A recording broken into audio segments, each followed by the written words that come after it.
Care economy और रोजगार सृजन। केयर इकोनॉमी और रोजगार सृजन। केयर इकोनॉमी क्या हुआ? देखभाल अर्थव्यवस्था। केयर इकोनॉमी देखभाल अर्थव्यवस्था उन सेवाओं और गतिविधियों को संदर्भित करती है जो लोगों की देखभाल और भलाई सुनिश्चित करने से जुड़ी होती है। इसमें स्वास्थ्य सेवा, बाल देखभाल, वृद्ध देखभाल, दिव्यांगों की देखभाल, शिक्षा, घरेलू कार्य और सामाजिक कार्य जैसे सेवाएं शामिल हैं। यह क्षेत्र न केवल समाज के कल्याण में महत्वपूर्ण भूमिका निभाता है बल्कि रोजगार सृजन में भी बड़ा योगदान निभाता है। केयर इकोनॉमी क्या है? पहला हम लोग देखते हैं कि देखभाल अर्थव्यवस्था क्या है। यह उन सेवाओं को शामिल करता है जो मानव देखभाल और सामाजिक कल्याण से जुड़ी होती है। यह किन सेवाओं पर ध्यान देता है? जो मानव देखभाल और सामाजिक कल्याण से जुड़ी होती हैं। इसमें दोनों प्रकार की सेवाएं आती हैं। भुगतान की जाने वाली यानी पेड केयर वर्क जैसे डॉक्टर्स, नर्स, शिक्षकों और घरेलू सहायकों का कार्य। अवैतनिक सेवाएं यानी अनपेड केयर वर्क जैसे घर के भीतर महिलाओं द्वारा की जाने वाली देखभाल और घरेलू कार्य। महिलाओं की भागीदारी इस क्षेत्र में सबसे अधिक होती है। सेकेंड, केयर इकोनॉमी का आर्थिक महत्व क्या है? यानी देखभाल अर्थव्यवस्था का आर्थिक महत्व। यह जीडीपी में बड़ा योगदान देता है। हालांकि कई देशों में इसे उचित मान्यता नहीं मिलती। यह क्षेत्र अस्थायी रोजगार प्रदान करता है क्योंकि देखभाल सेवाएं की मांग कभी कम नहीं होती। यह सामाजिक सुरक्षा और मानव पूंजी विकास को मजबूत करता है। यदि केयर इकोनॉमी में निवेश बढ़ाया जाए तो यह रोजगार सृजन और लैंगिक समानता को बढ़ावा दे सकता है। केयर इकोनॉमी में रोजगार के अवसर। पहला, स्वास्थ्य सेवा, डॉक्टर, नर्स, स्वास्थ्य सहायक, पैरामेडिक्स, फार्मासिस्ट, प्रयोगशाला तकनीशियन और आयुर्वेदिक होम्योपैथिक चिकित्सक।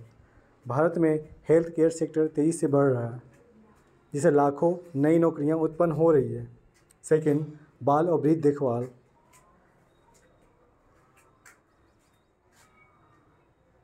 Care centre, day care centre, anganwadi कार्यकर्ता, नानी सेवाएं, वृद्धाश्रम और होम केयर सेवाओं में रोजगार बढ़ रहा है। भारत में बुजुर्गों की बढ़ती जनसंख्या के कारण वृद्ध देखभाल सेवाओं की मांग बढ़ रही है। थर्ड, शिक्षा और प्रशिक्षण। शिक्षक, ट्यूटर, विशेष शिक्षा विशेषज्ञ, काउंसलर और डिजिटल शिक्षा विशेषज्ञ। नई शिक्षा नीति 2020 के तहत डिजिटल और व्यावसायिक शिक्षा को बढ़ावा दिया जा रहा है जिससे इस क्षेत्र में नई नौकरियां बढ़ रही हैं। 4, घरेलू कार्य और सामाजिक सेवा।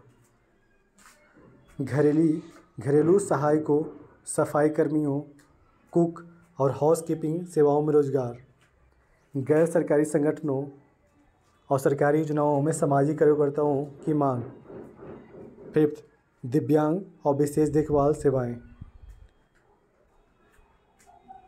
दिव्यांगों की देखभाल करने वाले पेशेवर, थेरेपिस्ट, स्पीच और फिजियोथेरेपिस्ट। भारत में दिव्यांगजन सशक्तिकरण योजनाओं से इस क्षेत्र में रोजगार के अवसर बढ़ रहे हैं। 4, केयर इकोनॉमी में रोजगार सृजन की चुनौतियाँ। पहला, अवैतनिक श्रम का अधिक हिस्सा, high share of unpaired work. महिलाएं घर में निःशुल्क देखभाल कार्य करती हैं जिससे औपचारिक अर्थव्यवस्था में मान्यता नहीं मिलती। अगर इसे औपचारिक क्षेत्र में लाया जाए तो लाखों नई नौकरियां उत्पन्न हो सकती हैं। फर्स्ट, सेकेंड, कम वेतन और श्रमिकों की अनदेखी। केयर इकोनॉमी में काम करने वालों को कम वेतन मिलता है और उनके अधिकारों की उचित रक्षा नहीं होती। स्वास्थ्य सेवाओं और घरेलू कार्यों में लगे कर्मचारियों के लिए बेहतर वेतन और सुरक्षा की आवश्यकता है। थर्ड, श्रमिकों की कमी और कौशल विकास की ज़रूरत। प्रशिक्षित नर्स, देखभाल सहायक और शिक्षक की मांग अधिक है लेकिन योग्य पेशेवरों की कमी बनी हुई है।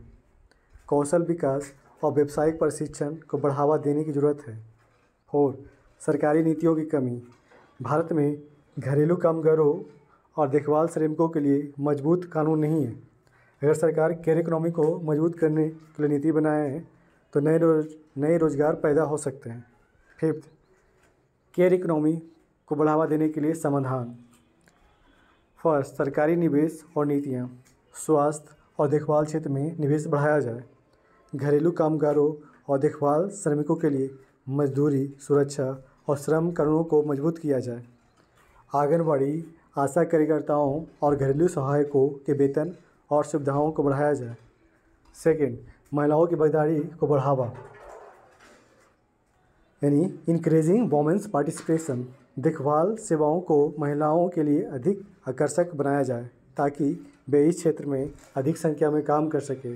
वर्क फ्रॉम होम और लचीले कार्य विकल्प बढ़ाया जाए ताकि महिलाएं अपनी जिम्मेदारियों के साथ काम भी कर सकें। थर्ड, कौशल विकास और प्रशिक्षण। केयर सेक्टर के लिए विशेष प्रशिक्षण कार्यक्रम बनाया जाए। हेल्थ केयर, चाइल्ड केयर और एल्डर केयर के लिए व्यावसायिक प्रशिक्षण संस्थान खोले जाएं। प्रधानमंत्री कौशल विकास योजना के तहत केयर सेक्टर से जुड़े प्रशिक्षण कार्यक्रम जोड़े जाएं। 4, निजी क्षेत्र की भागीदारी। प्राइवेट अस्पतालों, डे केयर सेंटर और नर्सिंग होम के विकास को प्रोत्साहित किया जाए। कॉरपोरेट क्षेत्र को केयर इकोनॉमी में CSR, कॉरपोरेट सोशल रिस्पॉन्सिबिलिटी निवेश के लिए प्रोत्साहित किया जाए।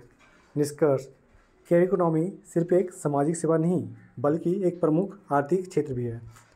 सरकार, निजी क्षेत्र और समाज के सहयोग से इस क्षेत्र में लाखों नई नौकरियां उत्पन्न की जा सकती हैं।